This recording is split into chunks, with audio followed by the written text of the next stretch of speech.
Orang FIRE itu egois, hanya mementingkan diri sendiri. Benarkah begitu? Kami akan bahas di video minggu ini.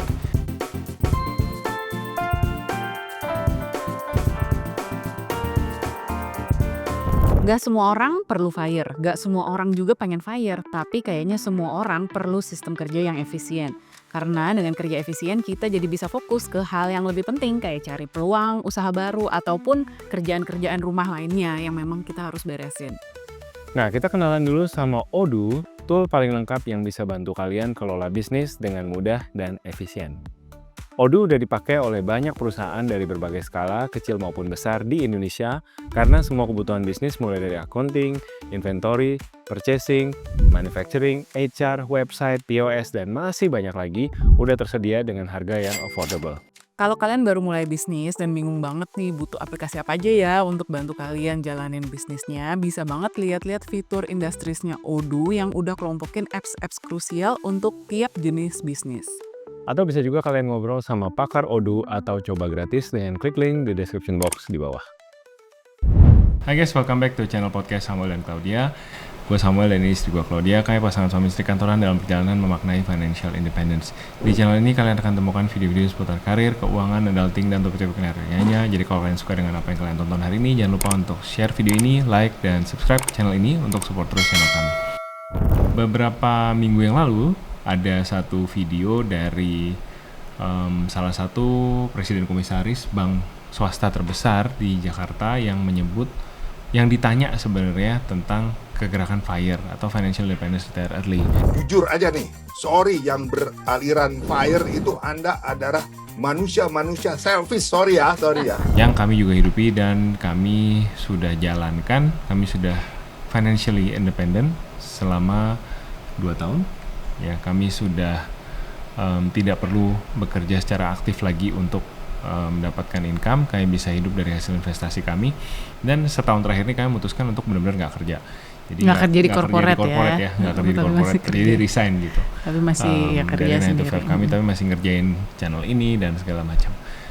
Nah, tentu saja banyak yang tag aku di sosial media, di Instagram SLL789. Kok ini gimana? Karena bank swasta ini cukup besar, terus juga itu mereka mungkin identify kalau orang FIRE di Instagram ya kok saya nyarinya gitu. Jadi minta tanggapan, which is aku udah ngasih tanggapan juga di Instagram, tapi kayaknya di YouTube belum, dan kayaknya ruang YouTube ini bisa dipakai juga untuk diskusi soal statement ini, dan kita bisa diskusi dengan format yang lebih luas gitu ya, bisa ngobrol di sini. Jadi minggu ini kayak mau bahas tentang FIRE apakah egois tadi gitu. Nah, jadi mungkin for further context, di video tadi si bapak tadi menyampaikan harusnya kalau udah FIRE buka lapangan kerja buat orang lain. Harusnya kalau sudah FIRE membantu orang lain untuk bisa bekerja, membantu orang lain untuk bisa cari nafkah, bukan disimpan sendiri ya, selamat sendiri gitu. Which is untuk ke situ sebenarnya to some extent aku setuju ya. Aku datang dari papa yang pengusaha dan selalu kekhawatiran beliau tiap bulan adalah kasih makan karyawan, gajinya gimana gitu. Jadi aku di situ aku ngelihat ini pengusaha yang nggak hanya ngurusin profit tapi juga kadang well-being karyawan, ya bahkan sampai ada yang anaknya sakit, Keluarganya karyawan papa ya. tuh oke, kita ke rumah sakit sama-sama. Dulu kan belum ada BPJS gitu ya, papa udah usaha kurang lebih 30 tahun lebih sampai sekarang. Jadi memang ya di Indonesia kalau berbisnis ya seperti itu gitu ya. Kalau kita buka usaha punya karyawan jadi extended family-nya. Jadi aku ngerti banget point of view seperti itu. Tapi di sisi lain aku juga ngerti bahwa mungkin nggak semua orang terpanggil untuk jadi pengusaha. Di saat aku jadi anak pengusaha, aku ngelihat papa harus struggle dengan ya stres sebagai pengusaha, kemudian pasang surutnya bisnis, kemudian karena papa bisnisnya lumayan padat karya, jadi banyak karyawannya. Kadang ada 1-2 yang karyawannya special needs gitu ya, khusus nih perilakunya ajaib gitu kok papaku, kadang bisa ngomong kasar atau nggak seneng atau gimana, itu juga terjadi gitu, yang menyebabkan aku pikir kayaknya kalau aku bisa jadi karyawan, terus bisa jadi karyawan yang perform. gajinya tinggi dan gajinya sisanya banyak dan aku bisa tabung dan aku bisa jadi investor, it's a good way to go juga gitu. Karena seiring kenal sama ada satu paman di keluarga besar yang seperti itu. Jadi paman ini tadinya kerja karyawan, hari tua dia jadi konsultan, dan ya sepertinya hidupnya ya seperti hidup kami sekarang. Jadi nggak yang kaya raya punya mobil sport 2 pintu, pengusaha bisa gitu ya, karena bisa dapat kayak durian runtuh tiba-tiba dapat banyak rezeki. Karyawan biasanya enggak. Cuman Tapi ada juga. ada juga gitu ya. Tapi dia hidup sampai hari tua kayaknya asik-asik aja gitu, kayaknya nyaman-nyaman aja gitu, baik-baik aja, upper middle class lifestyle lah. Dan aku ya melihat ada 2 point of view yang sebenarnya dua-duanya benar-benar aja, dan sebenarnya dua-duanya boleh-boleh aja dijalanin. Yang mungkin jadi kayak jelek gitu, kayak ketusuk nancep buat banyak orang itu adalah kata-kata egoisnya itu gitu ya. By the way, ya kalian tau lah, saya nggak aktif. Saya nggak main medsos, nggak aktif di medsos, nggak ada yang nge-tag saya juga soal video itu, so I don't know. Dan Sam cerita baru, oh ya ada ya orang yang ngomong gitu. Terus juga pas di ngomong itu saya juga nggak berasa nggak berasa offended, nggak berasa kenapa-napa. Oh ya udah, itu kan opini dia, terserah dia mau mikir kayak gimana. Aku lebih ke sama sih, kepengen bahas juga karena banyak follower yang nge-tag gitu. Iya, tapi gini loh, maksudnya mungkin yang bisa kita kritisi yang satu soal egois. Egois itu apakah salah jadi egois? Kayaknya sampai level tertentu semua orang itu egois dan itu wajar nggak sih? Kan egois itu bukan berarti kita nggak mau bantu orang sama sekali kan? Egois itu maksudnya di FIRE itu kan konteksnya kita mau kerja baik-baik ya kan, kita kan pertama harus kerja baik-baik nih, harus climb corporate ladder dulu nih, baru bisa punya gaji cukup untuk yang bisa ditabung kan. Nah itu kan juga maksudnya kita nggak ngerepotin siapa-siapa, itu kan kerja keras sendiri nih. Terus udah gitu kita berusaha untuk hidup hemat biar yang ditabung lebih banyak, itu kan juga kita hemat pakai uang sendiri nih, bukannya kita hemat terus abis itu kita minta makan di tetangga kan nggak gitu juga. Maksudnya dalam 2 proses itu saya nggak melihat kita ngerepotin siapa-siapa. Maksudnya ya itu part dari kerja keras kita untuk bisa punya kondisi keuangan yang lebih sehat, yang lebih baik. Nah itu kan itu satu. Dan saya rasa itu nggak egois sama sekali ya sampai titik itu. Nah terus udah gitu oke nih, setelah misalkan kita mencapai angka FIRE, terus misalkan kita keluar dari corporate, emang apakah di situ kita egois gitu? Kayaknya corporate baik-baik saja dengan kita. Justru kita kan memberikan kesempatan kepada buat orang-orang, iya biar bisa cepet naik loh. Terus kayaknya kan iya nggak akan kenapa-napa lah, corporate itu nggak akan collapse gitu kan dengan tidak adanya saya. I don't think we are that important. I don't think we are that smart. To be irreplaceable in the corporate that we left. Ya itu kedua. Terus udah gitu misalkan kita setelah keluar dari corporate itu ya kita tidak membuka lapangan kerja ya, mungkin kayak kami berdua kan ya, memang kami berdua sekarang punya PT sendiri untuk menaungi kegiatan sosial media, untuk kalau ada endorse dan sebagainya biar lebih rapi ya, biar lebih formal lah gitu, nggak kesannya kayaknya ini rekening pribadi terus nggak ada kop surat, nggak ada apa ya. Jadi kita bikin PT, memang ada PT, tapi PT-nya isinya cuma 2 orang nih kebetulan. Kenapa kok kita nggak hire orang lebih banyak? Kenapa nggak buka lapangan kerja? Karena memang pekerjaannya tidak sesibuk itu, masih bisa dihandle oleh 2 orang aja. Kenapa nggak gedein kalau gitu? Ya memang nggak mau. Banyak orang gitu kan. Memang nggak mau. Kita panggilannya tadi yang saya bilang bukannya buka bisnis lebih besar, tapi memang panggilannya kita senangnya hidupnya ya kayak begini aja yang mungkin kalau orang bilang ya slow living, sebenarnya nggak slow juga sih, karena kita hektik juga kita ngurusin anak juga ya. Memang kita ada ART pulang hari, tapi ya sekarang lagi pulang kampung ya, jadi dalam 1 hari pun tidak ada yang datang siapa-siapa. Tapi walaupun seperti itu pun kan antar jemput anak, terus ngajarin anak, antar jemput les, nemenin anak makan, main, itu semuanya kita kerjain sendiri ya, berdua. Intinya attack team ya. Pengennya memang kayak begitu aja. Mungkin ada orang yang ngerasa saya nggak suka domestic life, pengennya ya bisnis venture, buka lapangan kerja ya nggak apa-apa, karena kan tiap orang karena kan tiap orang kan pasti beda-beda ya yang Tuhan Panggilannya. taruh di dalam hatinya gitu kan. Dan jadi rasanya sih ya nggak apa-apa, yang asal yang pertama tadi kita nggak ngerepotin siapa-siapa dalam kita menjalankan gaya hidup ini.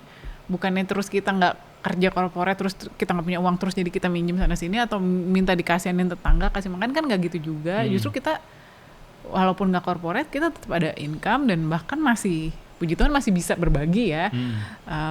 Itu satu. Dan yang kedua, nggak semua orang mau jadi ya punya bisnis tadi ya, panggilannya mungkin ada kok yang fire tapi tetap mau ngantor, ada kan. Ada yang fire abis itu mungkin dia mau buka usaha, ada yang mau abis fire terus dia mau slow living aja main saham doang, ada juga. Dan apakah itu egois gitu ya? Kayaknya nggak egois juga sih, itu kan cuman beda beda panggilan hidup, beda kesenangan aja ya. Untuk kami yang kami seneng ya seperti ini aja ya. Mungkin ya itu tadi ya, kalau orang bilang slow living, kami nggak merasa itu slow amat, tapi mungkin memang fokusnya di domestik, fokusnya di keluarga instead of living big atau buka bisnis baru atau buka lapangan kerja baru, enggak. Dan yang kami lakukan ya udah invest aja tadi. Jadi saham-saham kami pun menggerakkan ekonomi kok. Dan perusahaan yang kami miliki juga menggerakkan ekonomi secara pasif ya. Mungkin kami di sisi pasifnya gitu yang naruh modal. Jadi ada ya 3 poin itu tadi ya, dari mulai tadi ngumpulin nabungnya sampai udah achieve fire sampai keluar dari corporate. Kami merasa dari semua proses ini kami justru belajar untuk bertanggung jawab atas diri sendiri. Gimana caranya kita bisa, kami berdua bisa stabil secara ekonomi, secara finansial, biar nggak ngerepotin orang. Bahkan malah kalau bisa kita ya kita sampai sekarang support kedua orang tua.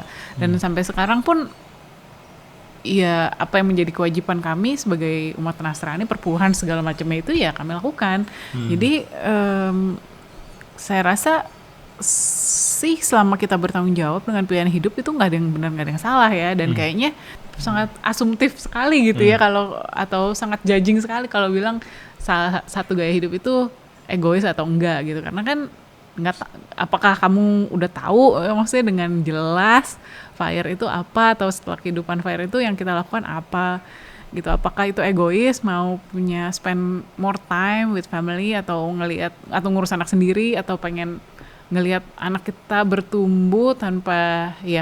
Kalau buat kami sih, karena kalau udah bisa nggak ngantor, kenapa harus ngantor? Kalau bisa ngurus anak sendiri, kenapa harus Outsource? harus kita outsource, kita harus tetap ngantor terus mungkin cari neni atau apa. Ya nggak mungkin ada orang yang mau pakai neni juga, dan itu kan nggak apa-apa. Lagi-lagi itu pilihan hidup dan kami nggak mau ngejudge itu. Cuman buat kami senangnya seperti ini. Ya udah, balik lagi, asal tidak ngerepotin orang, asal kita bertanggung jawab, kan harusnya nggak masalah, bukan nggak egois, bukan gitu kan. Yang egois kan justru kalau kita punya mimpi-mimpi kita kejar, tapi kita nyusahin banyak orang nih sekeliling kita. Oke, misalkan saya mau jadi apa ya apalah dia mau kejar mimpinya, saya mau jadi ini, tapi semua orang jadi sibuk support dia ngejar itu. Padahal mungkin sampai sampai bertahun-tahun mungkin ya supporting si orang ini ngejar mimpi, nggak jadi apa-apa. Ya menurut saya sih ya, saya makanya nggak mau ngejudge juga. Cuman kayaknya seperti itu malah tidak bertanggung jawab, malah egois gitu. Kalau kita mau kejar mimpi ya harus make sure kita bisa support diri sendiri. Jangan sampai orang yang sibuk untuk support kita kejar mimpi kita itu, nah itulah egois kalau buat saya. Tapi ya nggak tahu sih, makanya pas di ngomongin gitu cuman oh ya udah, nggak merasa apa-apa. Saya nggak merasa saya egois, saya nggak merasa saya ngerepotin orang atau nyusahin orang atau merugikan orang sama sekali, enggak. Ketika diomongin sama orang lain, dan maksudnya itu kan bukan ngomongin kami secara spesifik kan, cuman follower pada nge-tag, jadi kayak komen dong lu kan hidup fire juga. Sebenarnya lebih sakit kalau yang ngomong itu keluarga, dan itu sudah kami lalui. Jadi ada juga anggota keluarga yang, wah kamu jangan terlalu begitu, duit banget, kamu harus mengandalkan Tuhan dalam setiap langkahmu, kamu harus jangan mata duitan, jangan semua dihitung segala macam. Sementara yang ngomong itu, kami tahu financial situationnya tidak lebih baik dari kami, itu lebih sakit gitu ya. Jadi itu kayak lebih bukan sakit, lebih kayak risih gitu, terus kayak aduh gitu. Kenapa sih kamu harus masuk ke dalam rumah tangga saya sampai segitunya padahal nggak ada yang minta gitu. dari mana kamu tahu saya tidak mengandalkan Tuhan? Selain donatur jangan ngatur. Bukan itu ya. Ya mungkin nggak sekasar itu sih, cuman maksudnya kan kamu nggak tahu gaya hidup rohani seperti apa yang kami bangun di rumah. Kamu kan nggak tahu Struggle-nya. berapa rupiah yang kami komit untuk Tuhan setiap bulan, setiap tahunnya gitu kan. Itu kan kami nggak pernah share di sosial media, dan for the right reasons kan. Kalau di Alkitab bilang kamu memberi tangan kanan, tangan kiri jangan tahu gitu. Kami nggak merasa itu hal yang perlu di flexing, tapi kami lakukan. Dan itu kan bukan konsumsi publik gitu. Jadi mungkin yang dilihat di publik adalah ini orang-orang sangat kalkulatif, sangat efisien, sangat duniawi sekali gitu ya dengan keuangan. Apakah mereka bicara tentang Tuhan? Ya kalau mau bicara tentang Tuhan mungkin ada channel YouTube sebelah gitu yang ngomongin khotbah atau apa gitu. Tapi di sini ya memang yang kami share adalah bagaimana kami menggunakan hikmat yang Tuhan sudah kasih untuk mengatur keuangan kami dengan bijak gitu. Dan ya lucu aja gitu ketika menemukan respon-respon seperti itu yang tadi aku bilang lebih sakit diomongin sama orang dekat daripada sama ini orang yang nggak dikenal gitu, yang kebetulan topiknya sama. Another issue yang juga menarik adalah ketika orang bilang, ini bukan di video yang ini sih, cuman kami diundang ke channel podcast di Overpost punya teman kami Leon Hartono, terus ceritakan di situ tentang tips jadi karyawan yang berhasil gitu.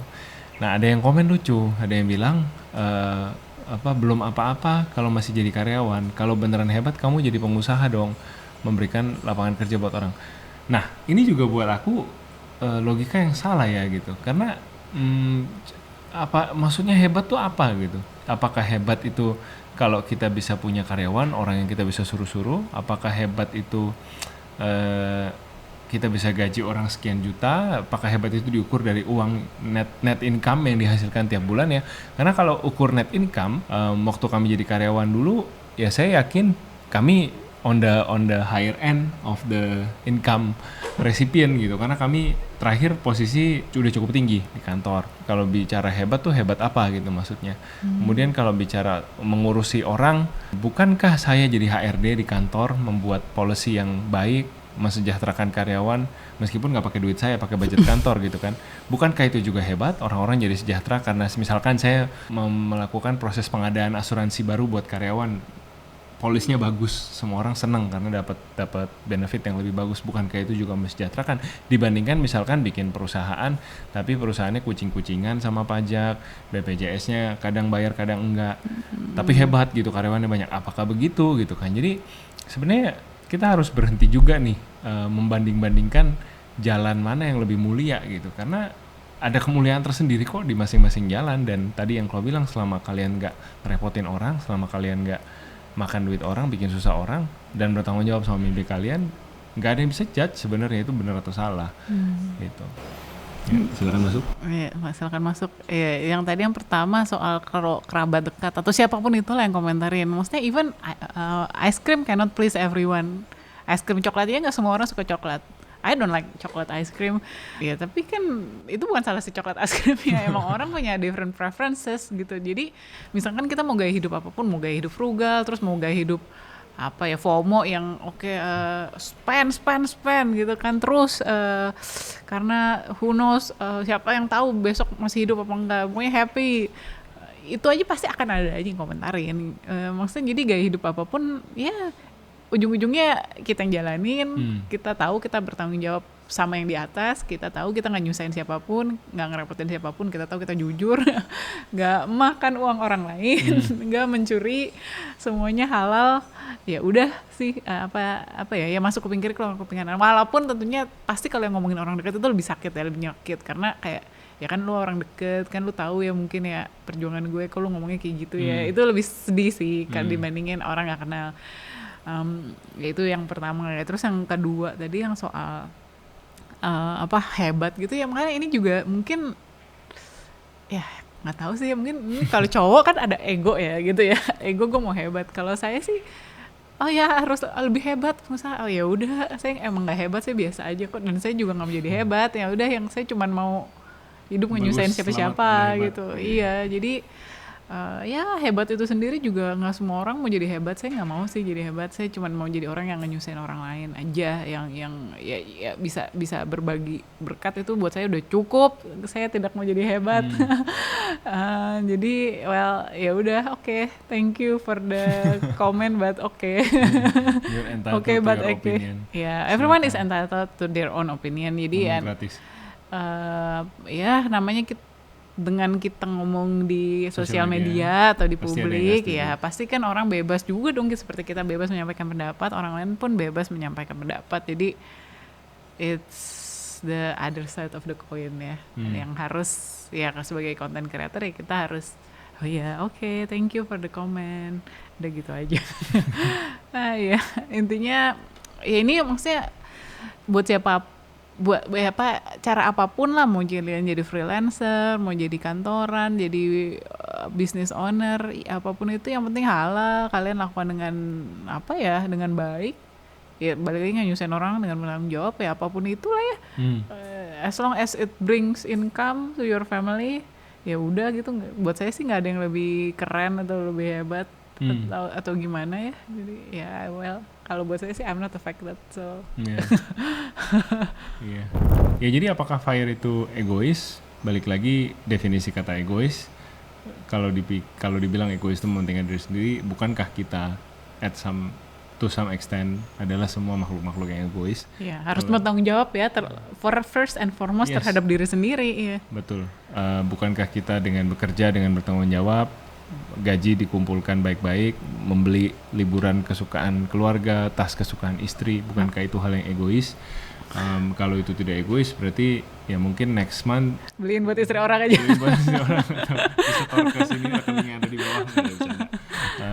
Ya, so buat kalian yang mungkin merasa terusik gitu dengan komen seperti itu, ya buat saya sama ya dengan tadi kau bilang, namanya beropini bebas, tapi kan hanya kita sendiri yang tahu perjalanan kita seperti apa dan apa yang kita mau capai dari kayak kita berjuang sehari-hari, ngantor dan segala macam gitu. Jadi selama kalian nggak pakai uang orang lain, selama kalian nggak nyusahin siapa-siapa, do your thing gitu ya.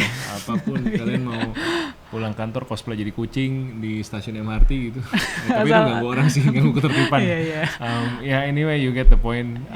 Lakukan apapun yang menurut kalian bahwa kalian happy, yang penting kalian bertanggung jawab dan nggak nyusahin orang dan tidak melanggar norma-norma agama dan kesusilaan. Betul. Ya karena ya paling penting pada akhirnya kan kita bertanggung jawab cuma sama yang di atas ya, dan cuma yang di atas aja yang bisa melihat hati dan motif. Jadi ya pasti akan ada orang yang komentar, nyinyir, tapi ya udah what do you know about me. Dan untuk yang tadi suka main derajat-derajatan gitu ya, kelas 1 pengusaha, kelas 2 karyawan itu ya cepat-cepat bertobat karena ya sama aja gitu ya, namanya cari uang, ada berbagai cara. Kalau ukuran hebatnya uang, banyak loh karyawan yang uangnya lebih banyak daripada pengusaha yang kerja di CEO itu ya CEO di perusahaan-perusahaan super besar itu kan. Betul. Itu karyawan itu ya, karyawan elit yang dibayarnya mahal 100 juta sebulan, ada yang masih korupsi lagi, itu topik yang berbeda ya tapi anyway, mudah-mudahan ini menjawab dan mudah-mudahan gak ada yang nge-tag saya lagi kosem ini gimana, karena setelah tulisan aku dipublish pun di Instagram itu masih ada yang belum baca dan kayak kosem gimana, yang gak gimana terserah, opininya bebas masing-masing. Ya mudah-mudahan kalian juga terjawab dengan lebih luas di obrolan ini di YouTube, mudah-mudahan ini bermanfaat. Dan kalau ada yang punya komentar lagi, feel free untuk tulis dan berdiskusi di bawah. Thank you so much for watching, take care, dan mudah-mudahan video ini bermanfaat buat kalian. See you guys next week. Dadah.